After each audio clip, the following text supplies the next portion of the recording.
नमस्कार दोस्तों, स्वागत है आपका हमारे गजब ज्ञान यूट्यूब चैनल में। एक नागिन की बदले की कहानी।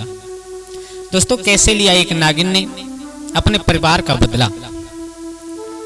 जो एक बार इंसान कह देते हैं ना कि जो एक बार इस सार कदम उठा दे वो वापस नहीं आता। हाँ दोस्तों, इस कहानी से हमें बहुत कुछ सीखने के लिए मिलेगा। बड़ी ही शिक्षाप्रद कहानी है ये, बड़ी ही मोटिवेशनल कहानी है। दोस्तों, ये न कहानी हमारे जीवन में बहुत कुछ सिखा करके जाएगी अगर हम और आप लोगों ने मन लगा करके सुन लिया तो।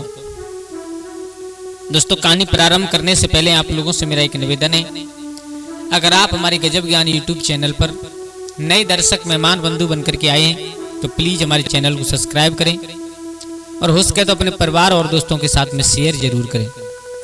और हाँ, वीडियो को पूरा देखें, क्योंकि जब तक आप लोग पूरा नहीं देखोगे तब तक कोई बात समझ में नहीं आएगी और आधा अधूरा ज्ञान हमेशा खतरनाक साबित हुआ करता है। दोस्तों, ये मेरा वादा है, बड़ी आनंदमय कहानी आप लोगों को लगेगी। तो जो इस कहानी को सुनते हैं, पूरा श्रवण करते हैं, वो जीवन में कभी दुखी नहीं रह सकते। बहुत कुछ सीखने के लिए मिलेगा। तो आ जाओ, आप लोगों का कीमती समय बर्बाद ना करते हुए लेकर के चलते हैं एक प्यारी सी कहानी की तरफ। दोस्तों, किसी गांव में एक किसान रहा करता था और वो बेचारा गरीब इंसान था। उसके पास एक बैलों की जोड़ी थी। उस बैलों की जोड़ी से वो अपना खेती बाड़ी करता था। उन्हीं बैलों से अपने खेत को जोतता, उसी में से अन्न पैदा करके अपनी आजीविका चलाता था। दोस्तों, एक दिन की बात कि अपने बैलों की जोड़ी से और वो अपने खेत में जुताई कर रहा था। जुताई करते करते पूरा दिन हो गया उसने अपना खेत तो जोत लिया, लेकिन जो खेत के कोने होते हैं उन कोनों तक उसका हल नहीं पहुंच पाया। तो उस किसान ने विचार किया, बोले खेत तो पूरा जुत चुका है, अब एक काम करते हैं कि इस कोनों को अपने हाथ से कुदाल लेकर के, वो फावड़ा लेकर के और उन कोनों को अपने हाथ से जोत रहा है। दोस्तों, जोतता रहा। उसने खेत के 4 कोने थे, 3 कोनों को उसने अपने हाथ से जोत दिया, हाथ से गोड़ दिया, उसकी नराई कर दी। लेकिन चौथे कोने में जैसे ही उसने अपनी कुदाल मारी, दोस्तों हुआ क्या, उस चौथे कोने में एक सर्प की बामी थी, सर्प का बिल था। और जैसे ही कुदाल उसने कोने में मारा तो उसी कुदाल से, उसी फावड़े से एक सर्प के 2 टुकड़े हो गए। सर्प कट गया उसके पामड़े से। मेरे भैया, अब उस किसान ने देखा तो बड़ा दुख हुआ, बहुत पछताया। विचार किया, बोले भगवान, अनजाने में मुझसे इतनी बड़ी भूल हो गई कि मेरे हाथ से किसी जीव की हत्या हो गई। एक सर्प 2 टुकड़ों में बट गया है। दोस्तों, बैठ करके बहुत कुछ सोचा उसने। ध्यान देना सब लोग, बहुत सुंदर मार्मिक कहानी है ये। बहुत सोचा उसने, बहुत दुख जताया, लेकिन फिर विचार किया, बोले अब जो होना था वो तो हो गया, अब देखूं शायद और कोई नुकसान तो नहीं हुआ। उसने दोबारा कुदाल मारी। जब उस जगह से मिट्टी हटाई, वो सर्प तो मर चुका था, लेकिन उसका एक छोटा सा नन्हा सा प्यारा सा बच्चा था उसमें। दोस्तों, उस बच्चे को देख करके और ज्यादा दुख हुआ किसान को। किसान विचार कर रहा है, ये सर्प तो मर गया, लेकिन मेरे हाथों से, मेरे कारण अब ये बच्चा अकेला कहाँ घूमेगा। मेरे भैया, उस जगह पर उस बामी में केवल नाग और नाग का बच्चा था, नागिन नहीं थी उस जगह पर। ध्यान देना सब, नागिन कहीं चरने के लिए गई थी। देखो, हमारे विद्वान कहते हैं कि जिस नाग के पास में मड़ी हुआ करती है उसे इच्छाधारी नाग कहते हैं। और इच्छाधारी नाग सब कुछ करने में संपन्न होता है, वो अपनी इच्छा के अनुसार अपनी जीविका जी सकता है। इच्छाधारी नाग। मेरे भैया, नागिन वहां थी नहीं, नाग को मार दिया। अब उसको, बच्चे को देख करके किसान को ज्यादा दुख हुआ। किसान ने विचार किया, अब करें तो करें क्या। फिर एकदम दिमाग में विचार आया, बोले मेरे कारण इसका बाप मरा है, मेरे कारण और ये अनाथ हुआ है बच्चा, तो एक काम करते हैं, इस बच्चे को अपने घर ले चलते हैं और घर ले जा करके मेरे घर में एक मेरा बेटा है, अपने बेटे की तरह पालूंगा इसे। दोस्तों, उस सर्प के बच्चे को लेकर के वो किसान अपने घर आ गया। वो मरा हुआ सर्प वहीं पड़ा है और उसके बच्चे को लेकर के अपने आंगन में आया। आकर के अपनी पत्नी को सारा हाल बताया। बोले, आज हमसे अनजाने में बहुत बड़ी भूल हो गई। क्या हुआ? बोले, हुआ ये कि आज हमारे कुदाल से, आज हमारे हाथों से एक सर्प मर गया और उसका ये अनाथ बच्चा था, ये रो रहा था तो इसे मैं लेकर के अपने साथ आया हूँ, अपने बच्चे की तरह इसका पालन करूंगा। मेरे भैया किसान ने किया अच्छा किया या बुरा, ये आप लोग कमेंट में जरूर बताना। दोस्तों अब तो पत्नी ने भी उसकी बात मान ली, बोले चलो कोई बात नहीं, हमारे पास में एक हमारा बेटा है तो हम इसको भी अपने बेटे की तरह पालन करेंगे। मेरे भैया अब तो धीरे धीरे संध्या का समय हुआ। संध्या का समय हुआ तो संध्या के समय और वो नागिन लौट करके आई है अपनी बामी पर, अपने घर। मेरे भैया उसने जैसे ही अपने घर पर देखा सर्प को मरा पड़ा, आहा कलेजा फट गया, रोने लगी, बहुत रोई देख करके। फिर उसने अपने बच्चे का ध्यान आया, मेरा बच्चा होगा इसमें। अंदर घुस करके देखा तो उसका बच्चा भी वही नहीं मिला। अब वो नागिन पति और बच्चा दोनों के प्यार में, दोनों के विरह में, दोनों की याद करके बहुत चिल्ला करके रोई। और दोस्तों ये बात हकीकत है कि नागिन एक बार के लिए नाग अपना बदला नहीं लेता है, लेकिन नागिन कभी छोड़ती नहीं। दोस्तों उस नागिन रोती रही काफी समय तक। अब एकदम अपना फन उठा करके अपने मरे हुए साथी उस सर्प के मुख पर रख लिया, फर रख करके कसम खाई है, मैं अपने मरे हुए पति की सौगंध खा रही हूँ, जिसने भी तुम्हें मारा है, जिसने भी तुम्हें मारा है उससे मैं तुम्हारा बदला जरूर लूंगी, चाहे कुछ हो जाए। जिसने मेरे पति और मेरे बेटा को मारा है उससे बगैर बदला लिए मैं मानूंगी नहीं।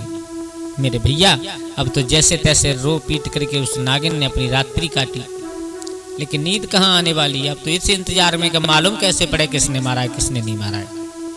दोस्तों अब धीरे धीरे समय निकलता चला गया। सुबह हुआ और सुबह होते ही किसान फिर अपनी कुदाल लेकर के खेत पर काम करने के लिए गया। तो दोस्तों खेत पर काम कर रहा है, अब नागिन दूर बैठ करके देख रही है, कोई तो आएगा यहाँ पर, शायद कुछ मालूम पड़ जाए, मुझे बदला जरूर लेना है।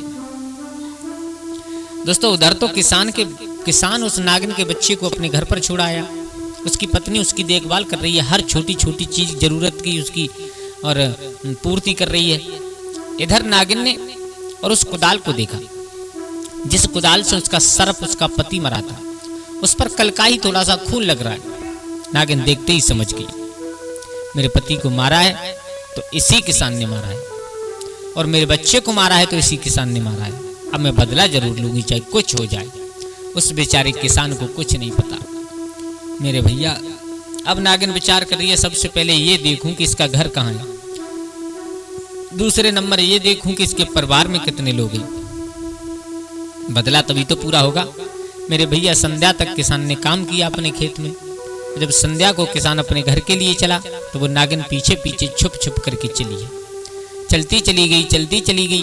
किसान ने अपने घर का दरवाजा खोला, अपने घर में घुस गया, और वो नागिन उसी दरवाजे के बाहर थोड़ा सा कूड़ा करकट इकट्ठा था, उसमें जाकर के बैठ गई। अब इंतजार कर रही है नागिन, बोले किसान अपने घर का दरवाजा कब खोले, जब मौका पाकर के मैं इसके घर में अंदर जाऊं और ये देखूं कि इसके घर में है कौन कौन, मुझे बदला लेना है। ध्यान देना सभी लोग। मेरे भैया अब कुछ किसी कारणवश और किसान की पत्नी बाहर आई, किसान की पत्नी। तो किसान की पत्नी ने दरवाजा खोला, दरवाजा खोलने के बाद पड़ोसन के घर किसी काम से चली गई, दरवाजा खुला छोड़ गई, वो नागिन मौका पाकर के अंदर चली गई। ध्यान देना मेरे भैया, उधर किसान और किसान की पत्नी तो उसको अपने बच्चे की तरह पाल रहे हैं, उसके नाग के बेटा को, लेकिन नागिन बदले की भावना से उसके घर में घुस गई। चारों तरफ देखा, कोई नहीं दिखाई दिया तो केवल एक पालने में छोटा सा उस किसान का बच्चा खेल रहा है। मेरे भैया उस बच्चे को देख करके नागिन ने विचार किया, पहले मैं इसके बच्चे को डसूंगी, और जब इसका बच्चा इसे छोड़ करके जाएगा, जब इसका बच्चा इसकी आंखों के सामने मरेगा, तब इसे मालूम पड़ेगा कि बेटा का विरह क्या होता है। माँ के लिए बेटा चला जाना, माँ के सामने बेटा को मार देना, तब इसे मालूम पड़ेगा। मेरे भैया उस नागिन ने मौका पाकर और जो पालने में बच्चा खेल रहा था उस किसान का, उसके पैर में काट लिया। मेरे भैया पैर में काटने के बाद तुरंत वहां से नागिन निकली। तब तक किसान की पत्नी आ गई। किसान की पत्नी ने नागिन को अपने घर से निकलते हुए देखा, एकदम पसीना आ गया। दिमाग में केवल वही बात पहुंची कि लोग कहते हैं कि अगर तुम्हारे हाथ से नाग मर जाए तो नागिन बदला लेने के लिए जरूर आएगी। भगवान पता नहीं इसने किसको डसा होगा, कहीं मेरे पति, अरे ना, अरे मेरा बेटा भी है आंगन में, मेरे भैया बहुत सारे विचार अपने दिमाग में लेकर के एकदम चीखती हुई घर में घुसी। पत्नी की चीख सुनकर के किसान उठ करके आया तो किसान ने भी उस नागिन को घर से निकलते हुए देखा है। अब दोनों के दिमाग में एक ही बात चल रही है, बोले हम तो दोनों ठीक है लेकिन हमारा बेटा कहाँ है। मेरे भैया नागिन तो निकल चुकी थी तब तक वहां से। अब जैसे ही किसान और किसान की पत्नी ने अपने बेटा को पालना में देखा, कलेजा फट गया। उसके मुख से झाग चल रहा है, आंखें नीली पड़ चुकी है, शरीर का खून जम चुका है, बेटा की सांस रुक चुकी है। दोस्तों पहले प्राचीन समय में ऐसे इंतजाम नहीं थे जो आज हमारे तुम्हारे पास हैं। हॉस्पिटल में ले जाओ, उसकी इलाज कराओ, दवा कराओ। पहले इंसान झाड़ फूंक वाले वैद्यों के पास में ज्यादा ले जाया करते थे। वो किसान किसी के पास में ले गया, कभी किसी के पास में, लेकिन सभी ने उस बच्चे को मृत घोषित कर दिया। नागिन ने उसके बच्चे को डस लिया। मेरे भैया अब देखो, किसान ने अपने छाती पर पत्थर बांध करके विचार किया, बोले मैंने जैसा किया उसकी सजा मुझे मिली है, लेकिन भगवान मैंने तो अनजाने में किया था, मुझसे भूल हुई अनजाने में, मैंने जानबूझ करके सर्प को नहीं मारा। दोस्तों लेकिन उसकी वहां सुनने वाला कौन था? कोई नहीं। अपने बेटा का अंतिम संस्कार किया, अपने बेटा को दफना दिया उसने, और ये सोच करके उसने अपने दिल में तसल्ली रख ली कि चलो मेरे हाथों से तो भूल से मेरा उसका पति मेरे हाथों से मारा गया, तो उसने बदला लेने के चक्कर में मेरे बेटा को मार दिया। चलो कोई बात नहीं, और कोई बात नहीं कहा किसान, करे भी क्या, कुछ कर भी तो नहीं सकता है। मेरे भैया अब इसी आश्वासन के साथ में अपनी पत्नी को समझा रहा है, भद्रे रोना, चिंता मत करो, भगवान की अगर कृपा होगी तो हमारे घर में जरूर दूसरा बेटा पैदा होगा, आप रो मत। समझा बुझा करके अपनी पत्नी को चुप कराता है, शांत कराता है, और अपने दिल में सोचता है, बोले चलो जो हुआ सो हुआ, खैर नागिन का बदला पूरा हुआ। नागिन ने अपने पति के बदले में मेरे बेटा को मार दिया, उसका बदला पूरा हो गया। दोस्तों लेकिन इधर तो किसान सोच रहा है कि बदला पूरा हुआ, लेकिन उधर नागिन विचार कर रही है बदला अभी पूरा नहीं हुआ, उसने मेरे बेटे को मारा है तो मैंने उसका बेटा मार दिया, अब मैं जब उसको मारूंगी तब मेरा बदला पूरा होगा। आहा, किसान बड़े आनंद में, और 4 से 10 दिन व्यतीत हुए तो किसान अपने आंगन में रह रहा है। मेरे भैया एक दिन मौका पाकर के किसान के घर में नागिन फिर आए, तो आज नागिन ने नजारा कुछ और देखा। क्या देखा कि वो दोनों पति पत्नी, किसान और किसान की पत्नी, जो उसके हाथ में एक सर्प का बच्चा है, और उस सर्प के बच्चे को देख करके नागिन तुरंत पहचान गई कि ये तो मेरा बच्चा है। तो उसे मारने की बजाय उसे बड़े प्यार से दोनों पति पत्नी उस सर्प के बच्चे को दूध पिला रहे। नागिन को देख करके आंखें फटी की फटी रह गई, बोली ये किसान तो बहुत सज्जन आदमी है, ये मेरे बच्चे को पाल रहे हैं। मेरे भैया देखती रही बहुत देर बैठे बैठे एक कोने में, और वो किसान और किसान की पत्नी अपने बेटे की तरह उससे प्यार कर रहे थे, उसके ऊपर हाथ फिरा रहे थे, उसे अपनी गोद में बिठा करके उसे दूध पिला रहे थे। दोस्तों इतना सोच करके नागिन आज लौट गई वहां से, किसान को नहीं खाया, किसान को डसा नहीं, लौटी। अब अपने बामी पर पहुंच करके पहले तो पति की लाश देखी है, पति की लाश के बाद में बहुत बुरी तरीका से रुदन कर रही है, बहुत बुरी तरीका से, और फिर भगवान भोले बाबा भूतनाथ के मंदिर में पहुंचे, और भगवान भूतनाथ के मंदिर में जाकर के प्रार्थना की, अरे मेरे भोलेनाथ आज मुझसे बहुत बड़ी भूल हो, किसान के हाथों से मेरा पति हो सकता है अनजाने में मरा हो, और वो मेरे बेटे को अपने बेटे की तरह पाल रहा है, और मैंने उसका इतना दिल दुखाया कि उसका बेटा ही उससे छीन लिया। मुझसे ज्यादा बड़ी अभागिन कोई इस संसार में नहीं होगी। दोस्तों कहते हैं ना कि नाग हमेशा भगवान भोले बाबा के मंदिर में ही जाकर के अपनी मन्नत मांगा करते हैं। तो आज नागिन ने भगवान भोले बाबा से मन्नत मांगी है, भोले बाबा देखो मेरे कारण से उस किसान का वंश डूब रहा है, अब एक काम कीजिए, अगर मैंने जीवन में तुम्हारी बिल्कुल थोड़ी सी भी अगर भक्ति की हो तो मेरी भक्ति का प्रभाव से, मेरी भक्ति के फल से, और उस किसान को एक नन्हा सा पौधा दे दीजिए, उस किसान को एक नन्हा सा बालक दे दीजिए। दोस्तों अब भोले बाबा की भक्ति कर रही है नागिन। 4, 6, 8, 10 दिन बाद फिर उसके दिमाग में आया, बोले अपने बेटा को तो देखूं, हो सकता है उस दिन किसान मुझे देख करके और मेरे बेटा पर प्यार दिखा रहा हो। तो आज फिर नागिन पहुंची, तो आज फिर नागिन ने वही हाल देखा, क्योंकि किसान और किसान की पत्नी दोनों उसको हकीकत में बहुत प्यार करते थे, अपने बच्चे की तरह पाल रहे थे उसे, मेरे भैया अब धीरे धीरे उस नागिन ने जैसे ही घर में घुसी, घर में घुस करके देखा तो वही हाल मिला। नागिन की आंखें फटी की फटी रह गई, दिल दबने लगा, अपनी करनी पर पश्चाताप करने लगी। थोड़ी देर बाद नागिन बाहर निकली। बाहर निकलने के बाद एक बहुत सुंदर स्त्री का भेष बनाया, क्योंकि वो इच्छा प्यारी नागिन थी। स्त्री का भेष बना करके पहुंची और जाकर के उस किसान के दरवाजे पर आवाज लगाई तो पति पत्नी नाग के बच्चे को लेकर के निकली। नागिन ने सारा हाल पूछा। बोली ये तुम्हारे हाथ में क्या है? सर्प का बच्चा है। बोले हाँ। बोले इसे तुम पाल रहे हो, ये बहुत खतरनाक है। बोले खतरनाक है, लेकिन हम इसे जीते ही चाहिए, हमें डस ले चाहे हमें मार दे, लेकिन हम इसे पालेंगे। नागिन बोली क्यों? स्त्री के भेष में पूछ रही है। बोले इसलिए, किसान बोला कि मेरे हाथों से गलती से और इसका बाप मर गया मेरे हाथों से, उसी का प्रायश्चित करने के लिए मैं इस बच्चे को पाल रहा हूँ। और जब तक ये बच्चा समझदार नहीं होगा, जब तक ये बच्चा बड़ा नहीं होगा, तब तक मैं अपने पास में इसे रखूंगा, और जब समझदार हो जाएगा तो मैं इसे इसकी बिरादरी में जाकर के छोड़ दूंगा। मेरे भैया, जो नागिन स्त्री बन करके आई थी, आंसू निकल गए आंखों से, और उसने वो मणि निकाल करके जो नागों के पास हुआ करती है, किसान के हाथ पर रख दी। और किसान के हाथ पर रख करके कहा, देखो अब तुम्हें पूरी कहानी बता रही हूं मैं। जिस सर्प को तुमने मारा है उसकी पत्नी हुई। मेरे पास ये मणि है, और ये मणि ऐसी मणि है कि इसे हाथ पर रख करके तुम जो इच्छा प्रकट करोगे वही चीज तुम्हारे सामने पैदा हो जाएगी। बोले अच्छा? बोले हाँ। हम तुम्हारे इस प्यार से, तुमने जो मेरे बच्चे को प्यार दिया है, इस प्यार से बहुत प्रसन्न है। इस मणि को हम तुम्हें देना चाहते हैं। किसान ने बहुत मना किया, लेकिन वो नागिन नहीं मानी। उसके हाथ पर रख करके मणि चली गई। जब गई तो अब किसान ने देखा, बोले नागिन हमें एक मणि दे के गई है, तो चलो देखो ये इच्छा प्रकट करके देखते हैं। तो किसान ने स्नान ध्यान किया।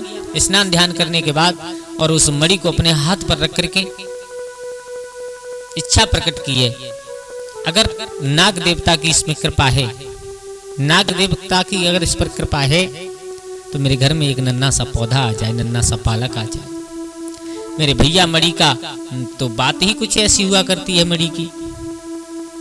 किसान ने उस मणि को अपने हाथ पर रख करके मन्नत मांगी। मन्नत मांगने के बाद उसे एक डिब्बी में बंद करके अंदर घर में रख करके वापस आ रहा था। तब तक हुआ क्या कि एक ब्राह्मण और ब्राह्मणी, जो दोनों शरीर से थोड़े कमजोर थे, एक नन्हे से बालक को लेकर के दौड़ते हुए चले आ रहे।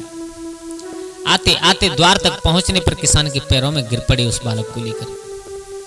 किसान ने दोनों को उठाया तो आज दोनों कांपती हुई भाषा में, लड़खड़ाती हुई आवाज में, शरीर थरथर कांप रहा है। किसान से बोले भैया तुम हमारे बच्चे को ले लो। बोले क्यों? बोले कुछ गुंडे लोग, कुछ बदमाश लोग हमारे पीछे पड़े और वो हमें मार देंगे और इस हमारे नन्हे बालक को मार देंगे, इसलिए तुम हमें बचा लो। हम मर जाएं कोई दिक्कत नहीं, लेकिन हमारे बच्चे को बचा लो। उस किसान की गोद में उस बालक को दे करके दोनों वहां से भागे। अब वो किसान उस बच्चे को लेकर के अपनी पत्नी के पास गया, उसकी गोद में रख दिया। बोले इसका पालन अच्छी तरीका से करो, सुबह आकर के ब्राह्मण और ब्राह्मणी इसको ले जाएंगे। मेरे भैया, रात्रि कटी और रात्रि काटने के बाद सुबह होते ही जैसे ही किसान अपने खेत पर पहुंचा तो क्या देखा कि जो ब्राह्मण और ब्राह्मणी उस किसान को छोटा सा बच्चा दे करके गए थे, वो ब्राह्मण और ब्राह्मणी दोनों खेतों में मरे पड़े हैं, उनकी लाश पड़ी है। बहुत दुख हुआ किसान को। दोस्तों, किसान ने उन दोनों ब्राह्मण ब्राह्मणी का अंतिम संस्कार किया। अंतिम संस्कार करने के बाद लौट करके आया तो क्या देखा कि इसके माँ बाप भी मर चुके हैं। अब तो ये मेरा बेटा है, अपने बेटे की तरफ पालन करने लगा। दोस्तों, अगर अनजाने में हमसे कोई भूल हो जाए तो भगवान भी उसे माफ कर दिया करते हैं, क्योंकि हमारे गोस्वामी तुलसीदास ने लिखा है रामचरितमानस में कि कोटि विप्र बद्ध लागे जाई, आवे शरण तजूना ताई। अगर इंसान को करोड़ों ब्राह्मणों की हत्या का पाप लग जाए, वो भी इंसान अगर सच्चे मन से भगवान की शरण में चला जाता है तो भगवान उसे माफ कर देते हैं, उसे अपना लेते हैं। दोस्तों, इस कहानी से केवल हमें यही सीख मिलती है कि अनजाने में किया हुआ पाप, अनजाने में की हुई गलती भी भगवान माफ कर देते हैं, लेकिन जानबूझ करके गलती करना बहुत बड़ा पाप होता है। तो आप लोगों का बहुत बहुत धन्यवाद जो आप लोगों ने वीडियो को पूरा देखा, वीडियो में अंत तक बने रहे। कैसी लगी आप लोगों को हमारी ये कहानी? प्लीज़ एक प्यारा सा कमेंट दे करके जरूर अपनी राय दें, और हमारे चैनल गजब ज्ञान यूट्यूब चैनल को सब्सक्राइब करें। आज के लिए बस इतना ही। कल फिर मिलते हैं किसी एक नई कहानी, एक नई चर्चा के साथ। तब तक के लिए सभी लोग आनंदित रहें, खुश रहें। जय श्री राधे, जय श्री राम।